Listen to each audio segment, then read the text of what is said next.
See. Are attendees still trickling in, or are we at a good starting point? If someone could just confirm that as I'm grabbing the captioning link. Think we're good. Okay, thanks, Lindsay. All right, good morning and welcome to our April webinar here for the New York Association on Independent Living, or NYAIL. That's NYAIL. I'm Blaise Bryant, the communications specialist for the association, as we're going to be talking about ending subminimum wages for people with disabilities. Before we do, some housekeeping. Number one, the webinar is being recorded, and I'll have the info sent out to everybody later this week. The second thing is that the chat is disabled for screen reader users. That is an accessibility accommodation. Any questions that you put in or if you want to ask any questions, please put them in the Q&A box. We will get to questions at the end of the presentation. And lastly, there will be a survey that shows up at the end of the webinar as we are gauging experiences from people with respect to working in subminimum wage settings. So without any further ado, I'm going to turn it over to our first speaker and MC, John Robinson, the founder and CEO of Our Ability. Thank you, Blaise, and thank you, all of you, for your time. We all greatly appreciate it. My name is John Robinson. I'm founder and owner of Our Ability Incorporated. I'm sitting in my home office, white male, 57, brush cut, wearing a golf pullover that has the Our Ability logo on it. I've got a yellow-eared painted turtle that's clomping around behind me on the hardwood floor. So that's who I am. I'm happy to be the referee a little bit here today and looking forward to the conversation. I'm going to share with you some statistics and some vision for the future, but before I do that, I need to give you a little bit of perspective. Some of you have heard some of this story before, but some of you have not, and so I think it's an important context. I'm a quadruple amputee. I can hide my disability here on Zoom under my desk, but the reality is I'm 3'8", born without the extension of my arms and legs, born with a disability. I've lived my whole experience as an individual with a disability and all of my professional career, obviously, as well. I went to Syracuse University to study television, radio, film in 1986 to 1990 and had a great experience at the Newhouse School, which is arguably the best communication school in the country. I lived with 7 other individuals. 4 of us were in the same program. And upon graduation in May of 1990, the other 3 roommates of mine got jobs with the National Basketball Association, with a major newspaper chain in Newark, New Jersey, as well as Golf Digest. And so we were well educated, all had great internships. My internship had been at a TV station in Boston the summer before my graduation. And upon graduation in May of 1990, I was unemployed for 4.5 years. While they all received positions, I never received an offer in my chosen field until December of 1994. In that time, the American with Disabilities Act was signed, and my career started as bumpy as the ADA did. And it's never been lost on me, the unemployment in my experience. That's the reason why I started Our Ability. A generation later, I started Our Ability after a 16-year career in television. And while I enjoyed my television time immensely, I became more and more in tune to a larger community of people with disabilities, the why we are unemployed, the why we are 2.5 times more likely to be under the poverty level, and the variety of reasons and variety of disabilities that impacts. Um, it's become a personal mission of mine to not only build a company that helps build employment for individuals with disabilities, but also to listen to both sides of the equation, to listen to individuals with disabilities, family members, advocates, organizations, also listen to the business community, create a return on investment, create a business case for employing individuals with disabilities. And that's what we have done. That's what I have done with my time as an advocate with our ability. I don't very often read my own bio, but I will share with you that I've been recognized by the White House, by the Obama administration as a Disability Employment Champion of Change, one of 10. Was recognized by the Zero Project in Vienna, Austria, for the work that we've done on building employment through technology. Recognized here in New York State with the Capital District Chamber of Commerce in front of 1,100 people as a champion for the work that I do and the work that we've done. And while all that's good, and I don't want to diminish those recognitions, the reality is what I want to be remembered for is the employment that I found, the employment that I achieved, the income that I've made, and the business that I've created. And it's really important for me to do that. And I'm going to say because I remember being unemployed, and because I know what it's like to not have that paycheck and not have the personal value that the paycheck represents. And there's not a day that's gone by that I haven't remembered that. In my time with Our Ability, I've learned an awful lot. I don't know everything. I never will profess that I do. I will listen to every side as I have, but I have become a personal and professional advocate for eliminating subminimum wage for individuals with disabilities. I got involved with the Employment First Commission almost 10 years ago now with the governor of Delaware on building employment first. Have had the same experience in New York State. We've had our ups and downs with employment first, but we're on the right track finally. And it's still in the back of my mind a major disadvantage here in New York State that we have not eliminated subminimum wage. I have privately and more so now lately publicly advocated for the elimination of subminimum wage. I'll tell you a quick story. Some of you know that I hand cycled from 2013 to 2019 across New York State to raise awareness for individuals with disabilities and employment. And I enjoyed every mile, even though I was very sore and tired and bleeding and grumpy and all of that. If I reflect back on it, some of the best times in my life have been on that hand cycle, crossing New York State. And while the camaraderie of our fellow cyclists was wonderful, it was a number two to the number one of meeting individuals with disabilities across New York State, disability agencies, support services that wanted to share their employment experience. And I have goosebumps right now thinking about it and almost tears talking about it. I toured many different disability organizations, and there's one that I will remember very vividly where there was subminimum wage work going on. And I asked a bunch of questions and heard a bunch of reasons. But one of the things that I do, or try to do each and every time, and this is a little bit of ableist, so I apologize to our blind and visually impaired individuals, but I look in the eyes of people of when they're doing work, and you can see personal value. And it was that moment early in this experience that I realized if I'm breathing on this planet, I'm going to advocate for equality. During COVID, I went and got my master's in disability studies. I didn't have to do it running Our Ability. I wanted to do it. A big reason of why I wanted to do it was twofold.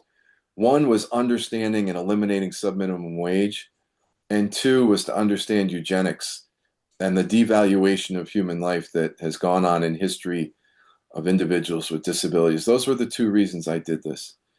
And I really looked at subminimum wage and why.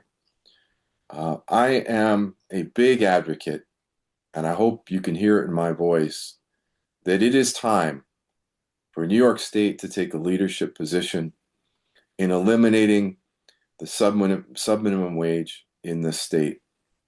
We have done a good job, though, and I want to recognize that. I looked back at the statistics. We used to have over 50,000 individuals in New York State on subminimum wage contracts. 50,000. We're down to about 1,500, give or take. So we've eliminated 48,500 jobs and of subminimum wage. We figured out how to do that. And if we can do that, we can cross the finish line and eliminate it now.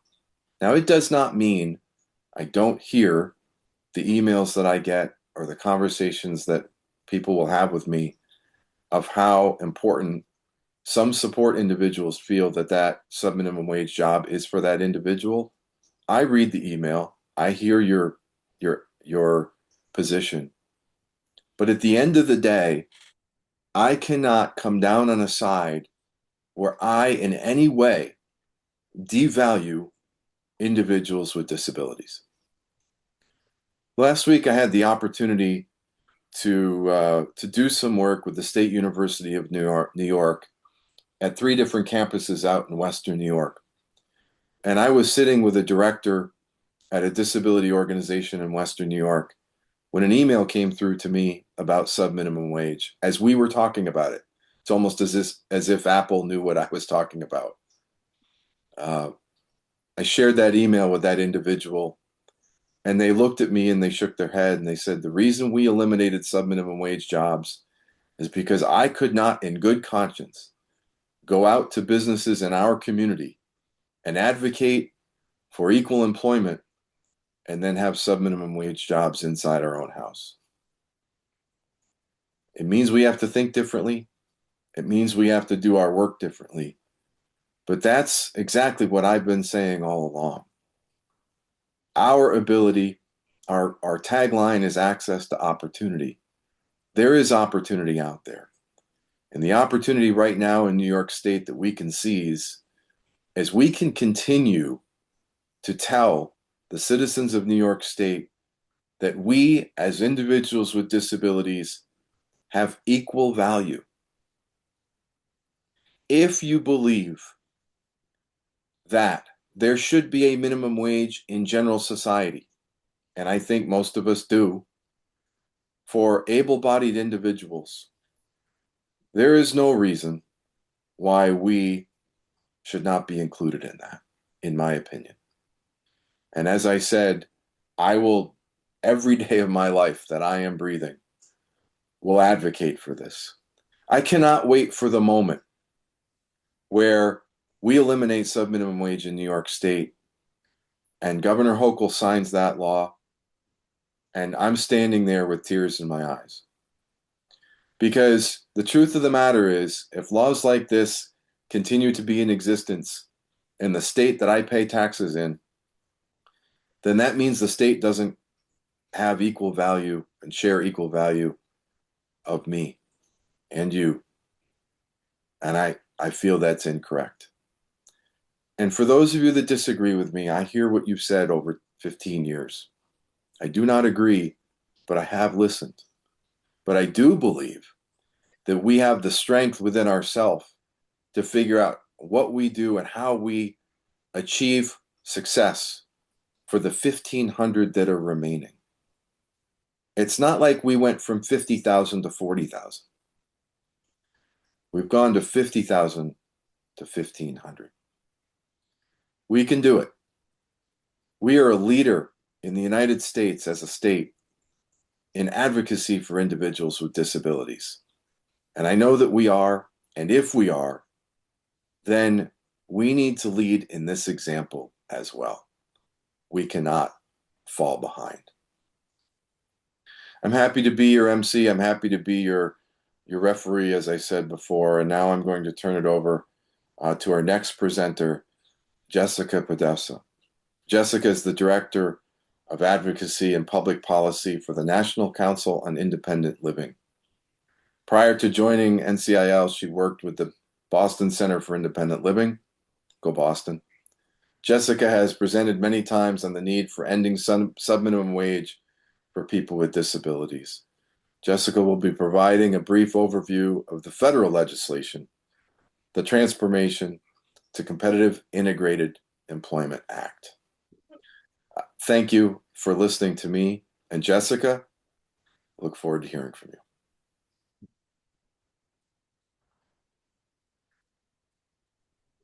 All right, I'm just giving a moment. There we go. Awesome. Thank you so much, John. And thank you all for inviting me today. I've never been on a New York call where I've said I'm from Boston and I heard a Go Boston. So thank you. I'll thank you for that. Hi, everyone. My name is Jessica Podesva. I'm the Director of Advocacy at the National Council on Independent Living. And as John said, I'm just going to go over a little bit about the federal legislation and the federal landscape on this issue. I also want to say that I was born and raised in New York. I grew up just outside Saratoga Springs, and I'm a graduate of Saratoga High. So really excited to be with you all and that you all are advocating for this in my home state. Next slide, please. Before we get going, I just want to give a little bit of information on what the National Council on Independent Living is. So we are a membership organization that represents centers for independent living, state independent living councils, individuals with disabilities, and allied organizations. We are the longest running national cross-disability grassroots organization that's run by and for people with disabilities. And we were founded in 1982 in order to advance the independent living movement and the rights of people with disabilities throughout the country. Our mission is that we, as an organization, envision a world in which people with disabilities are valued equally and participate fully. Next slide, please. All right, so what is subminimum wage and why does TCIEA, or the Transformation to Competitive Integrated Employment Act, matter? So subminimum wage is by definition allows employers to pay people with disabilities less than the federal minimum wage under Section 14C of the Fair Labor Standards Act. Today, there's about 100,000 disabled workers who are still paid under this provision. Sometimes it's just pennies on the hour. And most of these jobs are in segregated settings, such as sheltered workshops. And so this system is, as John alluded to, really outdated and inconsistent with modern disability policy. It limits economic independence and it reinforces low expectations and often traps people in segregated environments with little opportunity for advancement. TCIEA matters because it aligns wage policy with decades of disability rights laws like the ADA and the Workforce Innovation and Opportunity Act, which clearly establish competitive and integrative employment as the national goal. Next slide, please. So what is the Transformation to Competitive and Integrative Employment Act? So TCIA, it's bipartisan legislation. In the House, it's HR 4771, and in the Senate, it's 2438. And it's sponsored by Congressman Scott in the House and Senator Van Hollen in the Senate. It is designed to end subminimum wage nationwide. It specifically targets Section 14C of the Fair Labor Standards Act, and it promotes competitive and integrative employment.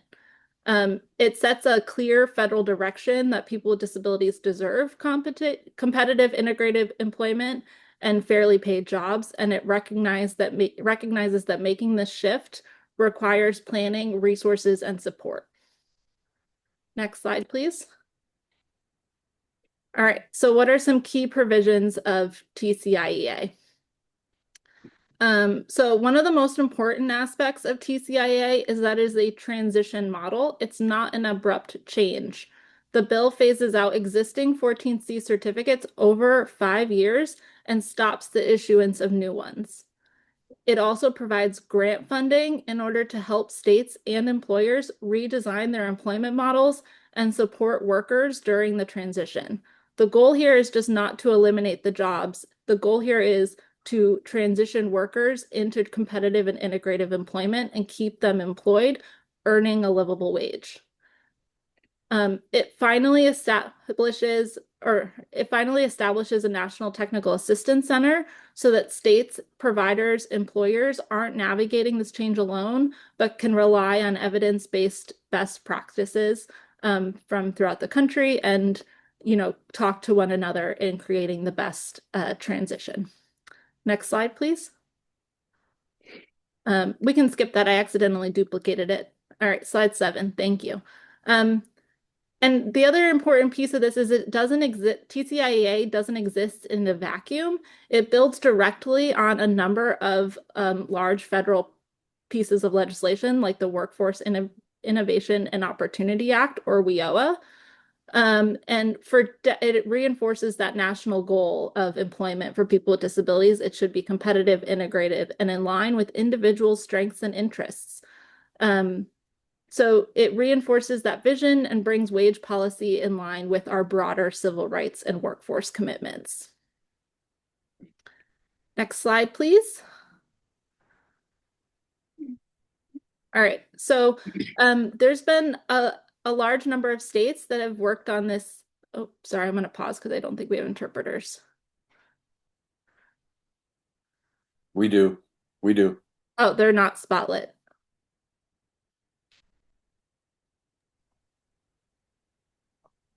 It's Blaze. I think it's because the feature, whoever the new ASL feature within Zoom, you have to do the. Okay. You I have just to do wanted to your make own. sure we were accessible. All good. Yep, absolutely. No, because I know All right. you do it differently. And Okay. actually your way is probably more accessible, so we should probably go back to that. So it's a good Okay. reminder for us, Jess. All right. Carry on. Great. All right. Let's talk about states phasing out subminimum wage. So over the past decade, states have been moving ahead of the federal government on this issue, and that's been really great. This has been done both through legislative work at the State House and through policy changes depending on the state. In January of 2025, 16 states had passed legislation to phase out subminimum wage, and throughout 2025, both Georgia and Illinois passed state law to phase out subminimum wage, bringing the total of states phasing this out to be 18. And every state that we get this done in is one more step closer to hopefully getting that federal law passed. And if we can't get the landscape federally, we can do it state by state. So this really shows with these numbers that ending subminimum wage, it isn't a radical idea. It's part of a growing bipartisan national trend driven by advocates in local communities, families, and service systems that understands the minimum wage is incompatible with disability rights and justice, and it's time to end it. Next slide, please. So one of the common misconceptions is that when you end 14C, that that employment rates will go down, that people will just be left without a place to go, and actually it's the opposite based on states that have done this. So what happened after states phased out subminimum wage? States that phased out Section 14C did not experience widespread job loss among their workers with disabilities. Again, because most of these state legislations provided transition plans and funding in order to support the transition into integrated employment. So research from states like New Hampshire shows a statistically significant increase in employment for people with disabilities. And in early adopter states, many individuals were able to transition to integrated employment, competitive and integrative employment, or other paid employment-related Medicaid services. So really, we've seen this be really successful on a state-by-state basis as it is done. And you know, it can be done in a way that is really really in line with where we want to go as a country in terms of disability rights. Next, I think that's it for me. I think we're going to do questions at the end though, so I'm going to turn it back over to John. We are, Jessica. Thank you for that perspective, and I very much appreciate it. So I just wanted to mention one thing in the middle here, and that is a business case for eliminating this. And one of the thoughts that I've had all along is that it's an unfair business practice. And so if you want to think about this from a business element, from an economic development element, or the business council element across the state, or however you want to look at it, what I say to businesses about supporting this is that you're supporting unfair business practices. And how can you compete against someone that can pay less wages? And so I do that because businesses will assume I want to talk about disability, and I certainly do. But I also want to look at this from a business perspective. We have to remember that if we want to create a fair and equal playing space for the businesses in New York State, then we need to include labor policy, right? And so that's something that I bring up each and every day when I speak to businesses, chambers of commerce, business council, et cetera, because this is an unfair business practice, and we cannot be a part of that. So I just was thinking about that as Jessica, as you were talking about some of the laws and statistics. I'm going to turn this over now to BJ. It makes me smile. BJ Stasio is a self-advocate who works tirelessly to advance the rights of people with developmental disabilities. BJ will share how employment pathways for people with developmental disabilities while still being paid at or above minimum wage. BJ? Well, thank you, John. And for some background on myself, I'm 55 years old. I have cerebral palsy. I have a graying beard, which I'm ashamed to say is finally turning gray. And I'm wearing a Superman hat right now because I love Superman. And as listening to John do his introduction, I decided to go in a different direction than I was going to go and give you a little background history on myself. When I turned 21, I had difficulty learning, not that I had a learning disability, but as you can see, or as I'll tell you, I have one right hand that I can use, and to write down all the subjects in school and take notes was very difficult. So my teachers never realized that I was a visual learner. Like, you have to put it on a piece of paper for me and give me time to study it and learn it. And then it became mine. I owned it.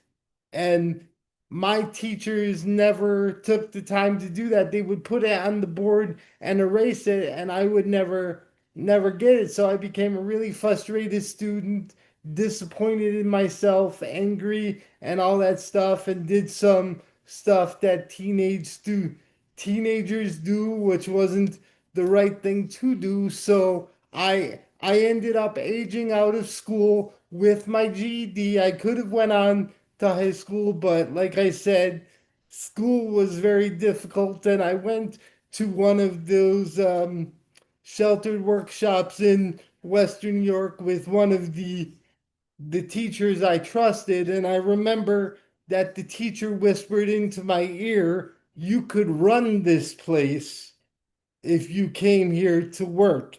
And all of a sudden, that triggered the want in myself to do better for myself and not take what was given to me or presented to me as the first thing, the last thing, the only thing. I think that moment helped me discover my self-worth. Even though it was a journey of exploration, it was around the time the ADA the ADA started and nobody really knew what the Americans with Disabilities Act was, and not too many people, young people with disabilities like myself, knew what it was, but I happened to have an experience there that changed my life too. So I decided to go on to college and get my computer programming degree. And I remember my one of my instructors said, it's going to be very difficult for you to get a job in computer programming because you have an obvious disability, which of course I can't hide the wheelchair that I'm sitting in, so it's not like I could erase it. And she said, I want you to wear a suit every day to class so you get used to wearing suits. I'm like, nobody else in class is wearing a suit. So you're singling me out because I have a disability? And I was like, wait a minute, wait a minute. So that triggered another another experience in me to kind of say, okay, I might not get a job here, but I ended up getting involved with the Self Advocacy Association after an unsuccessful journey to find a job in computer programming, and I wanted to work on some federal legislation for an issue that mattered to me.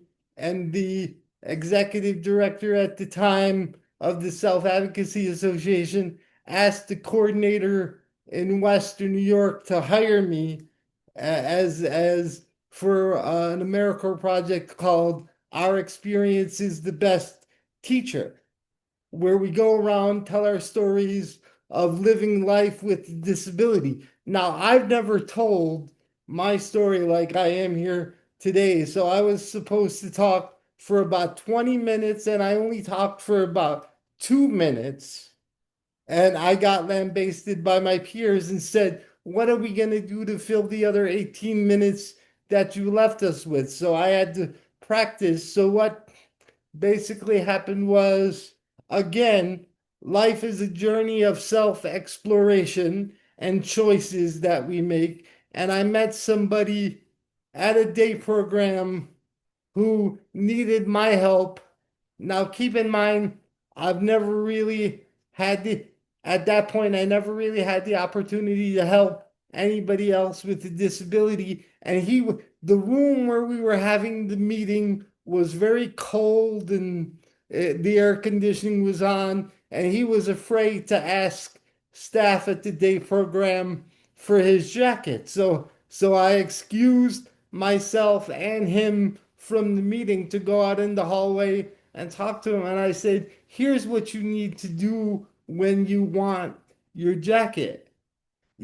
And we practiced for like an hour. And 3 weeks later, I came I came back and it was cold in the room. And I said, and he asked for his jacket, and staff was shocked. So from that point, went back to the office where the Self Advocacy Association was located in Western New York and called the director and said, I want to come to work for you. He's like, doing what? Advocacy. He's like, really? What do you want to do in advocacy? I said, I have no idea. Give me a couple weeks to figure it out. Luckily, he did give me a couple weeks to figure it out, and I'm still working today. So I'm grateful for that opportunity. And what life has taught me is life is a journey, and you need to offer people choices in what they want to do. It's not always choice A and choice B. What about that mystery choice C out there that nobody talks about? Because life is all about choices. And just because we have disabilities doesn't mean that we need to take what we first see on the menu, which is choice A and choice B. What if you don't like the two choices you're given and you want something else? You have a right to want something else, and you have a right to say that. It's all about choice. Life is all about choice. And when um, a sheltered workshop or a 14C site closes, you need to give people time and those who support them to explore the choices that they want. Now, most people probably need help making those choices, and that's why setting up a circle of support is important. I have a rather robust circle of support, and I always say my circle of support calls me out on my stuff because I have a lot of stuff I'm always thinking about, always doing, and always want to do better. And like I say, life is a journey, and give people an opportunity to explore that journey of themselves. And if they've never felt what it's like to express themselves, how do you, those who support them, know what they need for the support from you? And the most important thing you can do with someone who's transitioning into something else in life is listen to them. Genuinely listen. Don't judge. Take the time to just stop, listen, and value what the person says. Now, a person might not be able to talk like I am to you today. They might use a communication device or have a speech difficulty. Just take the time to listen and give those choices. And I ask that you offer, if possible, another choice C, because I can think about myself right now listening to John as he set up and me telling my story. I could imagine how different my life would have been if I would have stayed in that sheltered workshop, and I wouldn't have had the opportunities I've had in my life. And I'm grateful for all the opportunities that I've had. And I want to give other people the chance to have those opportunities and the experience to have the life that they want, not the life that the system offers them, because the system might miss a choice, as I said. They'll offer choice A, choice B, and what about that choice C? Please think about that choice C, and I want to leave you with one last thought. If you're not at the table saying something, you're on the menu. And like I always say about myself, I don't want to be a side of beef. I want to be at the table expressing myself, saying what I feel. And it might not be the right thing to say at the moment, but at least I said it. And it might not be the most perfect thing at the time, but at least you spoke up and said something. So I'm encouraging everybody who listening to this now and everybody who will listen to it later, just remember the human being inside you, regardless of your disability. And every human being with a disability deserves to have the life that they want. Thank you. BJ, fantastic. You give me goosebumps every time I hear you speak. So great job. Great job.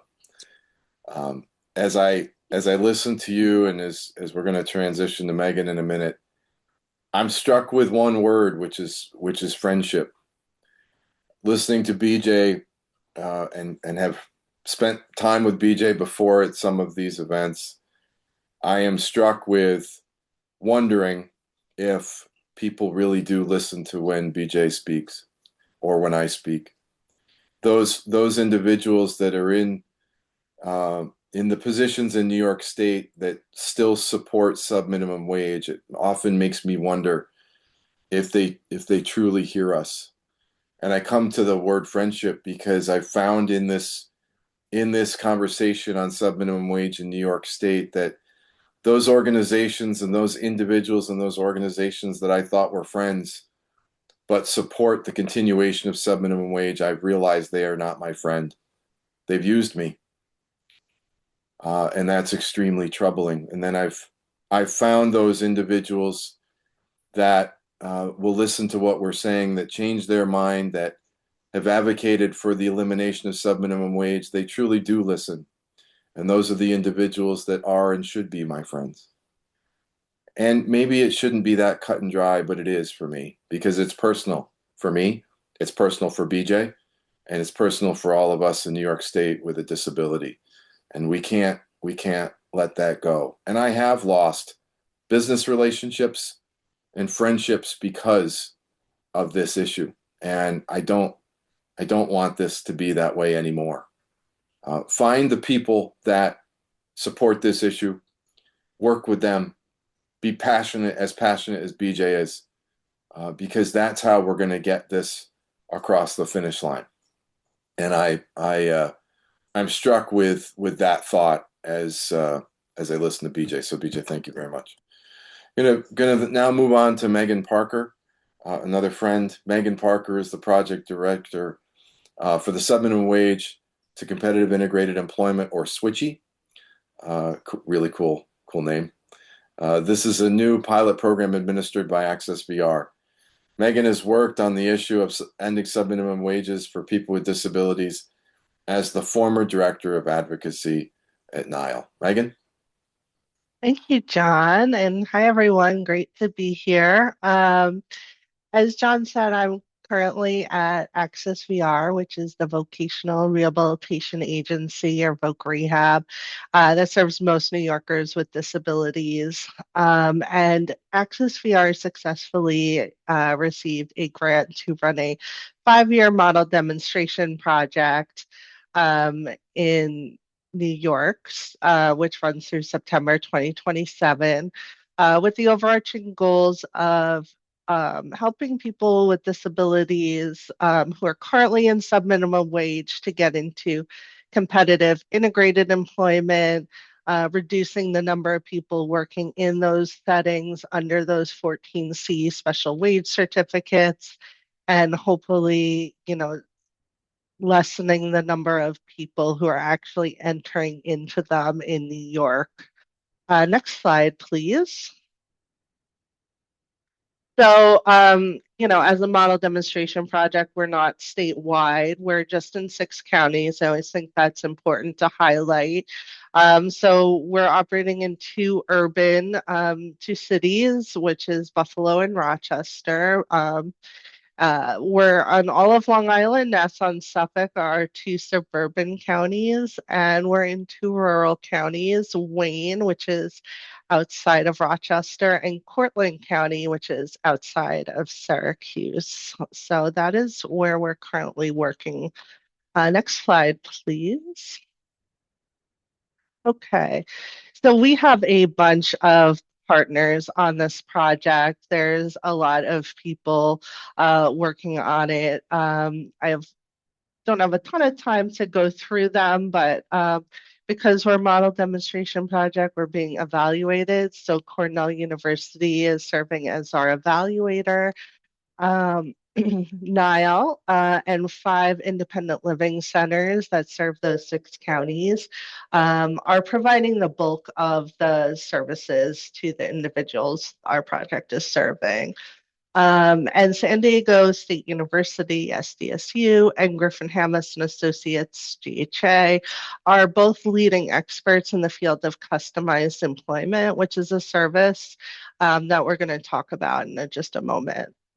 Next slide, please. So who are we serving? Well, primarily we are serving people in the 6 counties who are currently working in subminimum wage employment, or who were when we first enrolled them onto the project. We're also very much looking to serve and serving some people who were at risk of going into these settings or contemplating entering into them, especially students. We're serving some youth. We definitely want to serve more students, and that is a focus right now of the project. But we started with people who are already in some minimum wage, and have gotten a lot of interest from that group, thankfully. Next slide, please.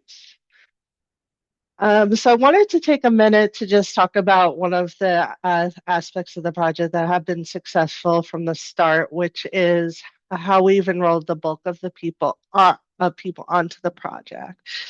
So anybody who is working in these settings that we've been talking about has to receive at least annually this CCIR service. And basically they have to sit through somebody talk to them about their options.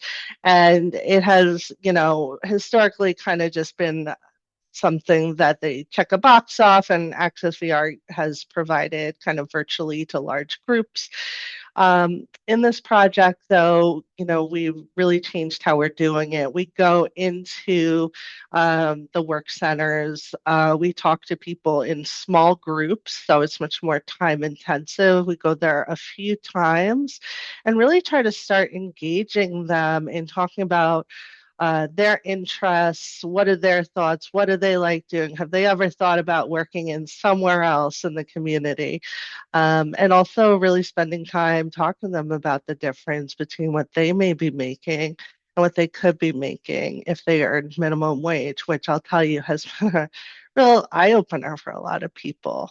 And ACCES-VR, would like to and plans to take this model that we redesigned statewide after the project ends. Next slide. So like I said, the independent living centers are providing most of the services on the project. ACCES-VR really wanted to work with the centers because they're peer run. So a lot of the people who work there have disabilities themselves. And peer mentoring is like a component of the project, but also they have a real commitment to helping get people out of segregated settings and into integrated settings. And so it's a great match for this project where we're looking to do that in the employment within employment. They provide a lot of services that ACCES-VR already provides. We make sure that there's someone who's certified to do benefits advisement, because we know that one of the big barriers to people seeking to leave these settings is fear of losing benefits.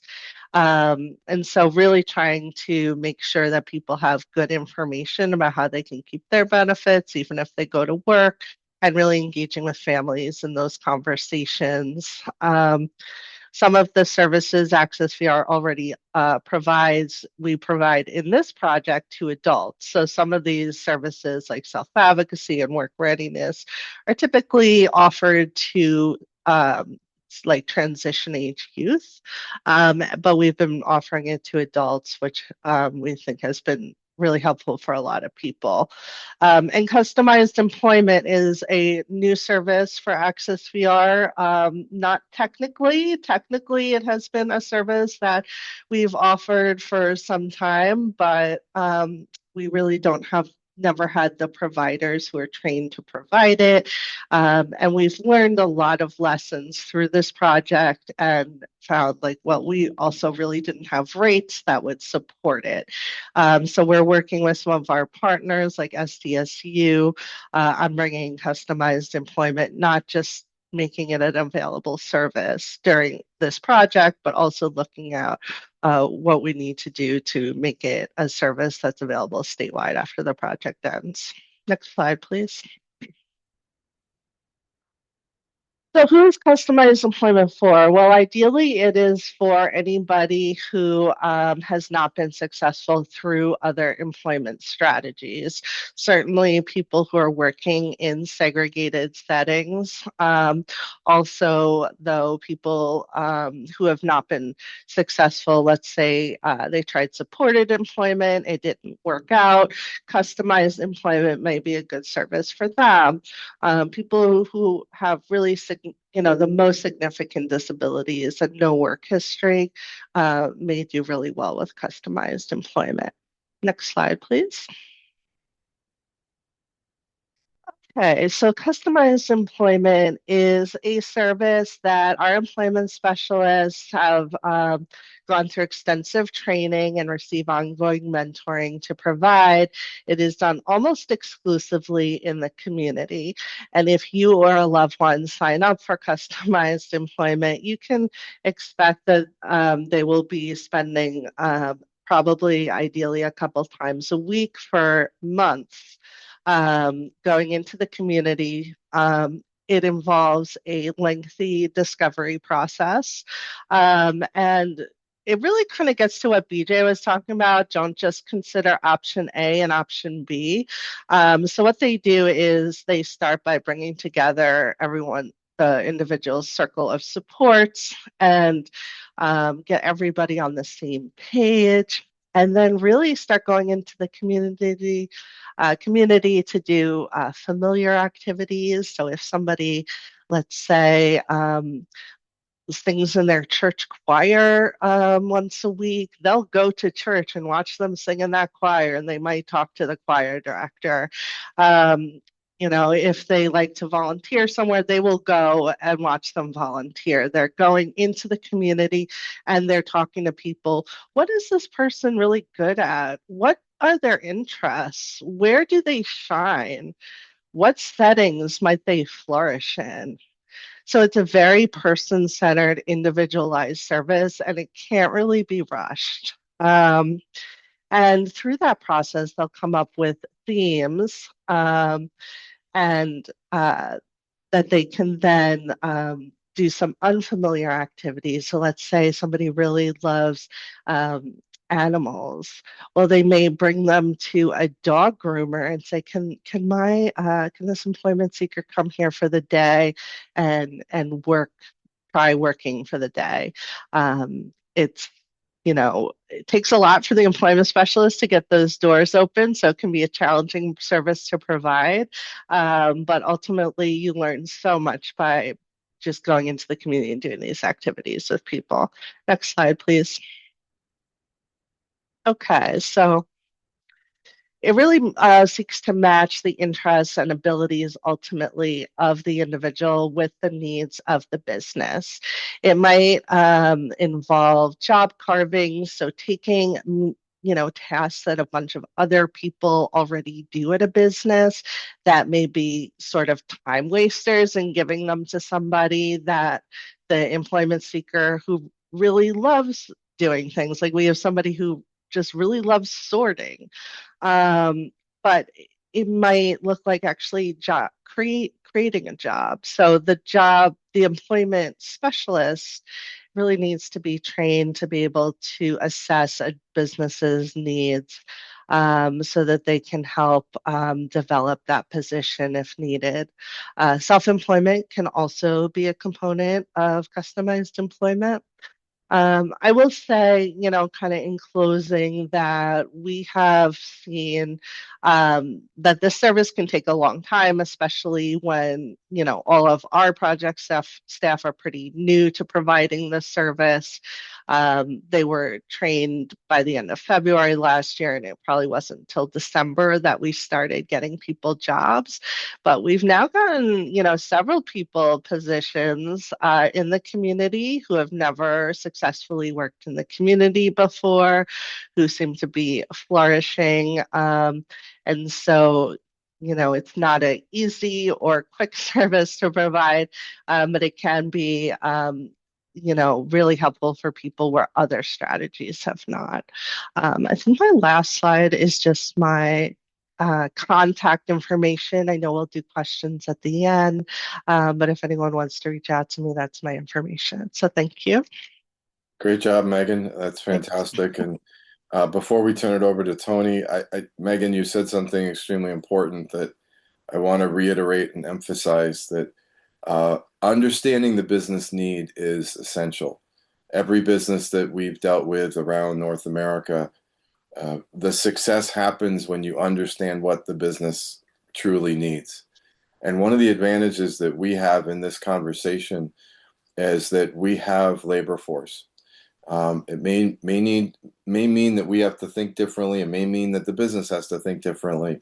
But at a time where businesses need people, loyal people that will show up and do work, that's where we have an advantage, and we need to continue to understand the business need. And so, Megan, I applaud ACCES-VR and you for mentioning that specifically. So thank you. We're going to finally pivot to Tony. Before we do that, after Tony, we're going to open it up to questions. Again, the Q&A box is there for you to type in your questions. I've seen a couple in here that we'll answer as we get into the general conversation. But before we do that, another voice that we need to listen to is Tony Phillips. Tony is the former president of the board of directors of Self-Advocacy Association and the co-founding member of the National Action Network Disabilities Committee. He's a self-advocate who has worked in subminimum wage jobs and sheltered workshop jobs, and was one of the first people to receive customized employment support through OPWDD, where he was supported to obtain work as a gospel music promoter. And Tony, just so that you know, I am the great nephew of George Beverly Shea, who was Billy Graham's #1 gospel singer before he preached every night. So it gives me great pleasure, Tony, to introduce you. All right, go ahead. Well, no, I listen to everybody, and really, my story, uh, speaking down, go all the way back to when I was 17 years old. I was a teenager, and I noticed every summer that teenager used to go for unemployment, but they get a job. And one summer, I wanted to work too. And the first person, the first people that I had to let know that I can work was my mother and my father. Because they used to tell me, oh, you can't work, you disabled. So And Tony, hi yeah, everybody. So this is Evan Yankey, and I'm just supporting Tony with some revoicing for an accessibility. So as Tony says, one thing I want to tell everybody about my story goes all the way back to when I was 17 years old, when I was a teenager. I noticed that teenagers used to go for employment to get summer jobs, and I wanted to work too. But the first people I needed to convince was my mom and dad. so the way I got a job was I knew a lady that used to work at a camp that I used to go to. And that lady was working at a park called the Borough Community State Park up in the Bronx. So what I did was I volunteered for her for 1 year. And the next year she called me and two other disabled person that I knew back to work for her. Okay, so Tony says, so I'll tell you about when I first got a job. I knew a lady that used to work at a camp. She was working at a park up in the Bronx. So what I did was I told her I wanted a job for next year. And the next year she called me and other people with disabilities about jobs. When I proved that I got that job, my mother and father was so proud of me. But because not only that I get paid, but I was able to give my mother money for my school. I gave my father money for what he needed in the house. And and I was saying, wait a minute, how come people with disability is being they get SSI, SSI, and not for not number at that time that S SSI come from taxpayers. And as I grew up, I understand how can people tell us that we cannot work, but we get SSI. So, SSI, I so, think that really live on. so Tony said, so when I proved that I could get a job, my mom and dad were so proud, not only that I could get paid, but I was able to get money for school and help with what we needed around the house. And I asked, how come people with disabilities get SSI? SSI comes from taxpayers. And I don't understand how they cut our SSI when we work and then tell us that people with disabilities can't get jobs. And really, I wonder for a church. Do not tell me no, give me a double standard, alright? That and one you telling me I can't vote, but yet it's clear you show up at my apartment and ready to put me out when I can't pay the rent. I don't like that. And that happened a few years ago. A man came to my apartment and wanted to give me a $50. Uh, I live in the process saying that you didn't pay your rent. Either you gonna let me work and let me earn my money, or you are gonna, I mean, I don't like the double standard that they give people with. I, I didn't like it. Okay, so Tony says, and really, I'm saying this as a member of a church, don't give me a double standard. Don't say I can't work, but then show up when I can't pay the rent. And that happened to me. A man came and gave me an eviction notice and said to me, you didn't pay. And I say, you better let me work and earn money.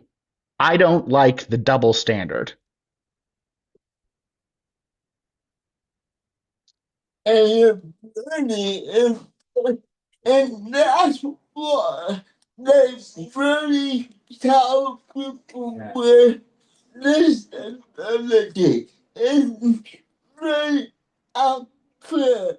And I'm ready, excuse my language, but I'm ready to put my feet where it don't belong because I'm tired. I am tired of people with disability. They can't do that. They can't do that. We can do all that if you let us do it. Yeah, so Tony says, and that's what they tell people with disabilities. It's unfair. Excuse my language, but I'm ready to put my foot where it doesn't belong. I'm tired. They say people with disabilities can't do this, people with disabilities can't do that, and it's wrong. Really, I'm ready to set up another part of Nation Action Network where we can get really out involved and speaking with us too. Because it's wrong. It's wrong. This whole thing is wrong. And I am ready to really go to war.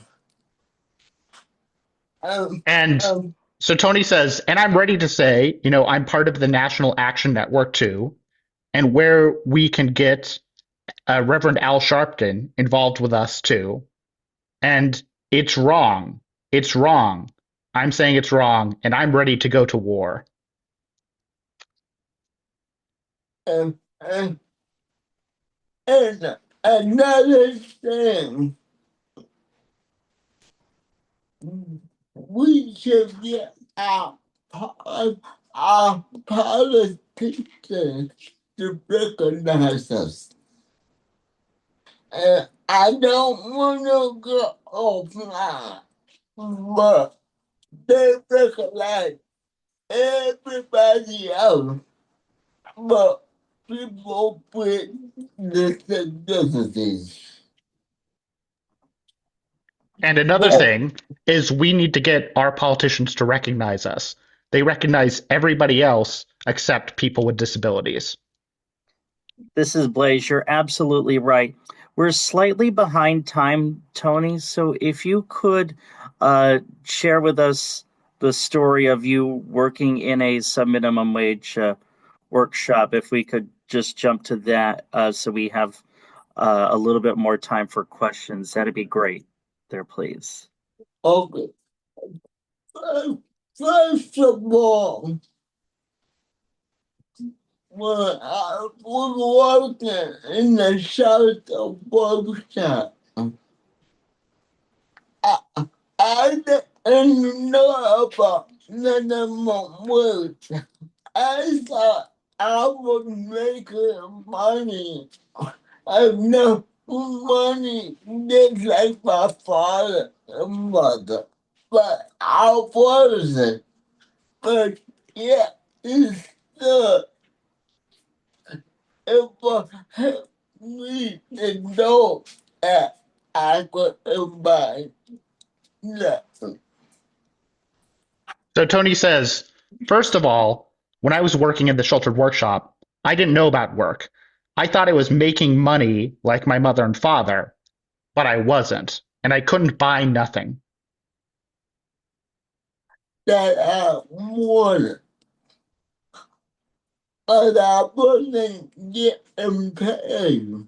And like everybody else, and when Medicaid find out that they will come after me because I wanted to work and be a part of the community. And I am always fighting against Medicaid.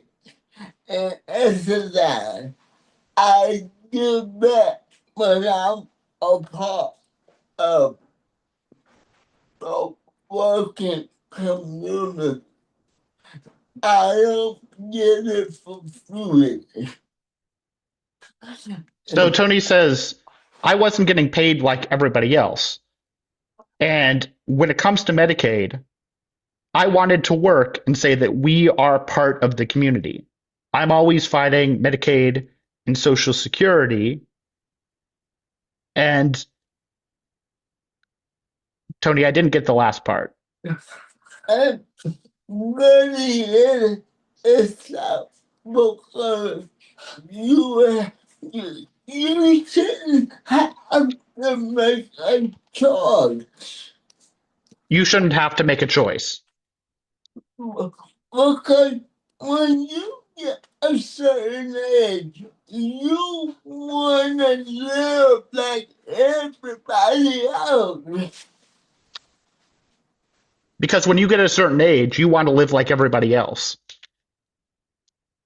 Alright, maybe I'm going off this topic a little bit, but I think it's time for people to understand that as a dad, it's good if you don't want to work, but when you are working, you are giving back. You can relate more to the community. Okay. So Tony, you're saying maybe I'm going off topic a little, but it's time for people to understand Social Security doesn't want you to work. But when you're working, you're giving back to the community. Yeah. It's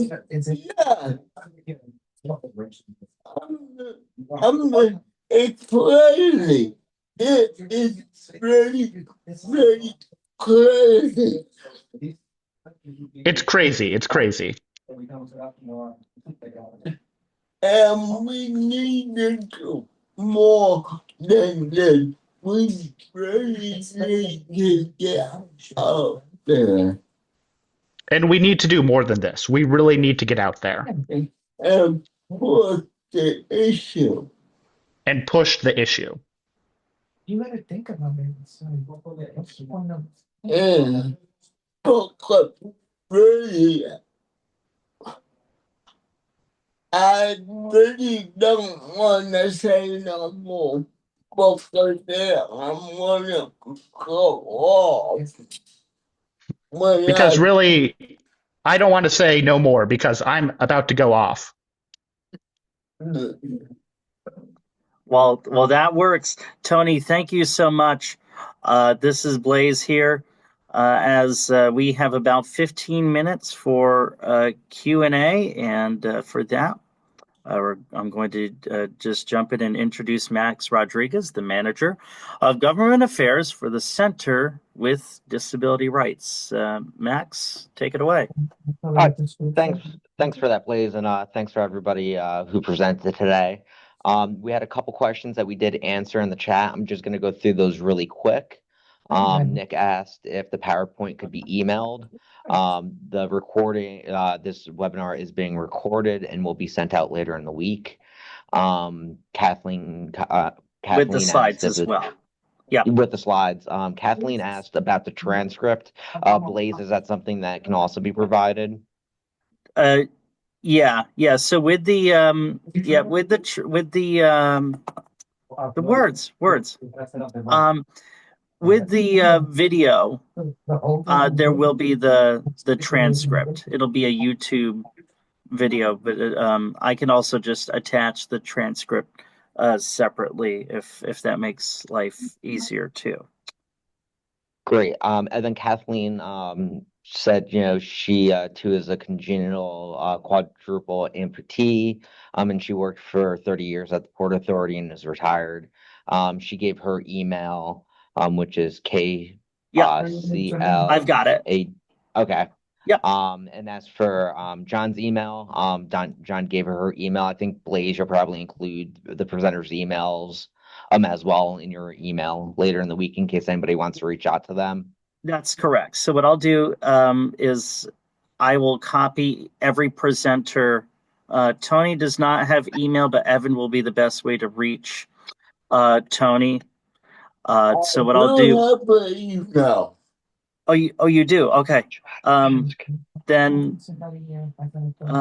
Evan or Liz, if you can send that to me, please, that'd be Liz Valdez, that is. That'd be great. Okay, I'll send it to you. Thank you very much. So I'll copy every presenter on the email that goes out to everybody, so that you have the contact info. Don't need to necessarily flick through the slides to get that. What else do we have, Max?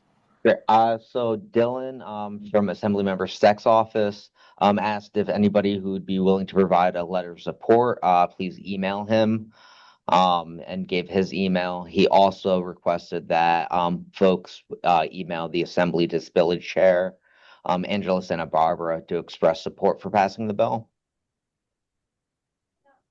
And that Jennifer assembly, said, yep, and that assembly bill is A1006. I'll include that in the email as well. great. I think I have I just rattled that off the top of my head. I think I have that correctly. Awesome. Jennifer said that I worked for OPWDD and worked with many individuals who are on parole or don't have any alone time due to behaviors, etc. They still have a 14C, but are having trouble with getting people on board with change. It takes teamwork, and we are hitting many roadblocks, and I find it hard to find resources for our population. So I'm not sure if maybe we can connect with Jennifer offline and try to provide some of those resources. Or if any presenters. I'd be glad to help. All right, BJ. Yeah. Yeah. We'll make you, sure BJ. that you get connected. Thank you. Yep. Michelle says, thank you so much for inviting me to this meeting. I just started last Monday at the Center for Disability Rights in Rochester, New York. My older sister has Down syndrome, and it makes me very upset about the subminimum wage for people with disabilities. Thank you so much for including me in this webinar. Kathleen also said, thank you. Can all the speakers send their email addresses? How can we work together with all of you to get New York State to pass the bill? Which I think goes back to Blaze said all that information will be in the email when he sends out the recording and slides. That's similar to kind of Zach's question about how we can get other communities behind the effort to end subminimum wage. Oh, and it looks like Jessica is responding to Zach in the chat. But it's another question of how we can kind of work together and other stakeholders. I don't know if there's any other presenters that kind of want to chime in while Jennifer's typing. Or I'm sorry, Jessica's typing. I can answer it verbally. I actually didn't mean to click that, but I'm happy to answer that. Sorry. Yeah, I think the key to this issue is addressing kind of the fear that it comes from, right? So I think the concern with change is really rooted in fear of, okay, we have this place where they can go every day. It's a fear of losing that infrastructure that personally kind of helps that family, move throughout the day. So I think that the key to kind of bringing folks on board is in that transition planning that I spoke about that we have under TCIA. It's thinking about not just, eliminating it, but transitioning people from receiving subminimum wage to receiving a livable wage. This is not about eliminating at the, jobs for people. This is about transitioning to better options. And so that is kind of the key to I think engaging in that conversation, because change is hard, right? So kind of the key is about really rooting it in that and making sure that people know this is not just about eliminating something and then abandoning families. This is about transitioning into a better option that's better for everybody. Thank you for that, Jessica. I'm not sure if anybody else wants to jump in there.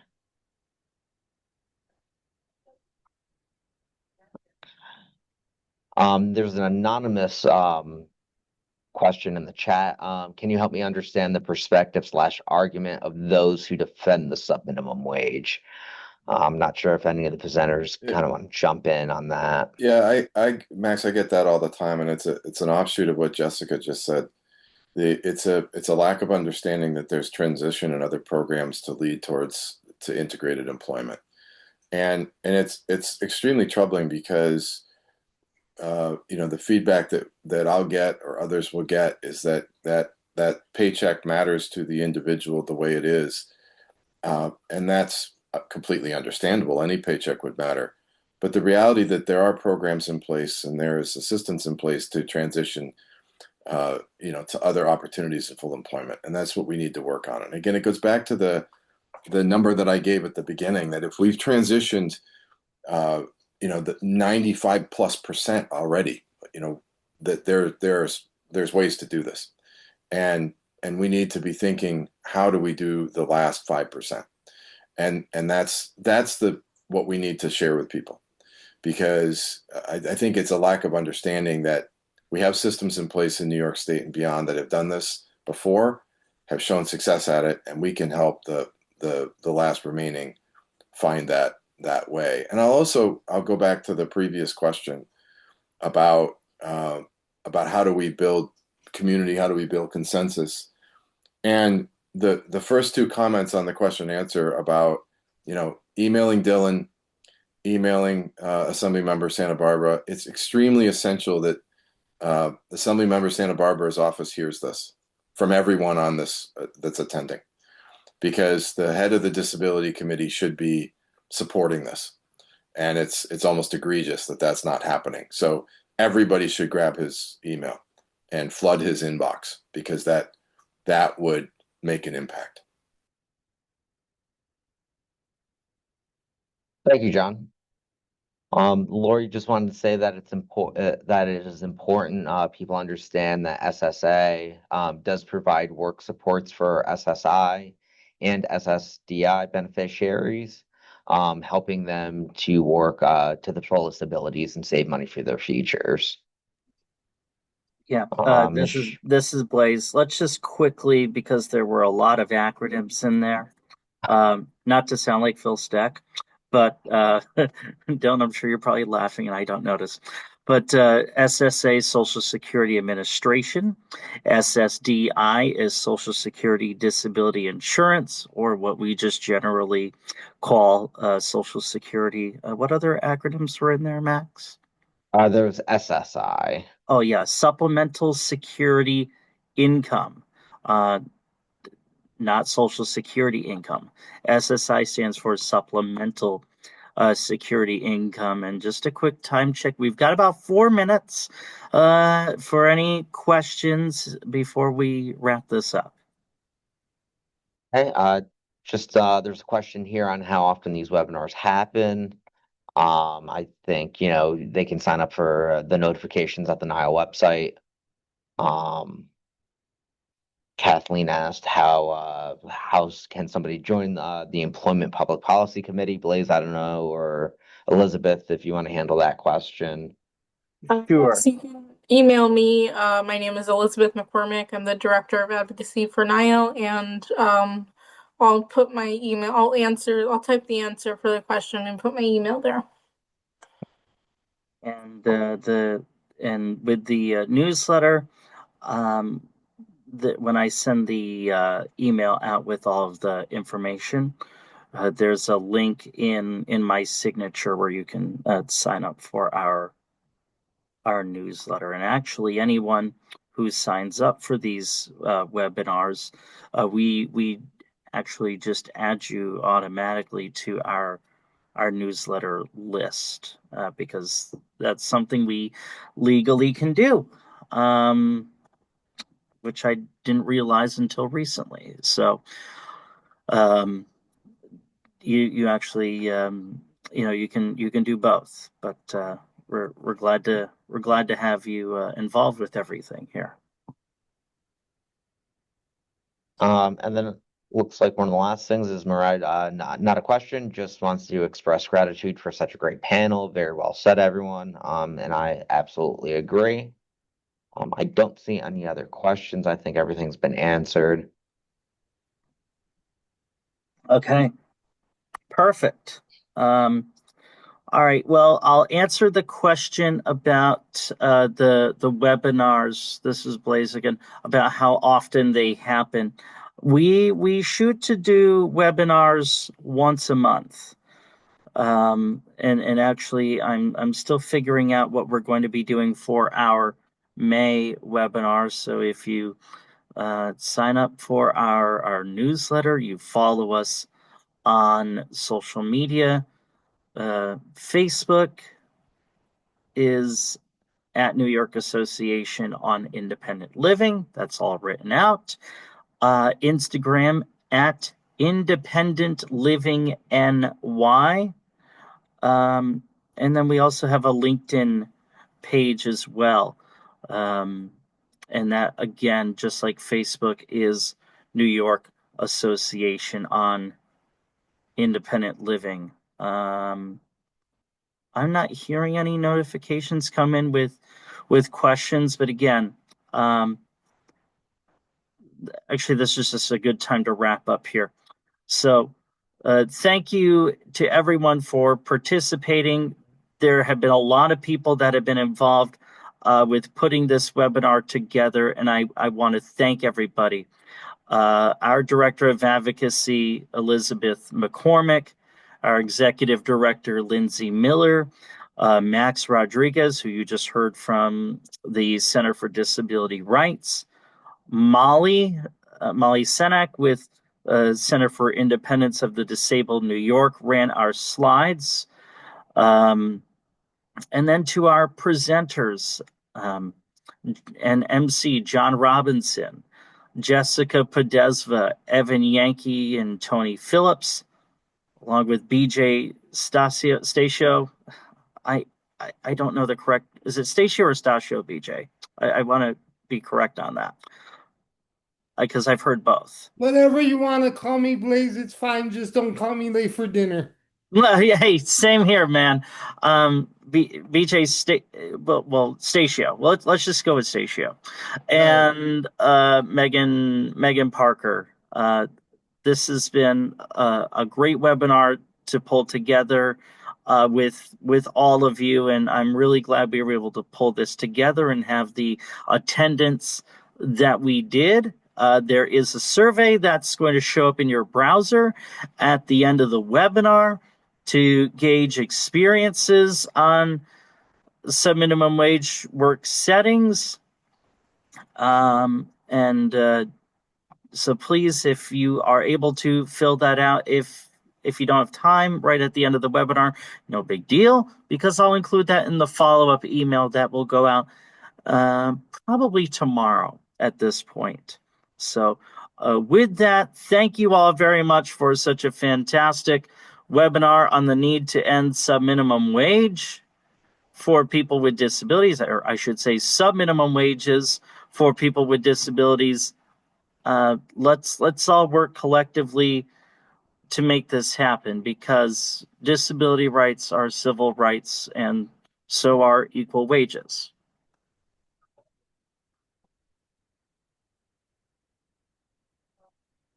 Have a great rest of the day, everybody.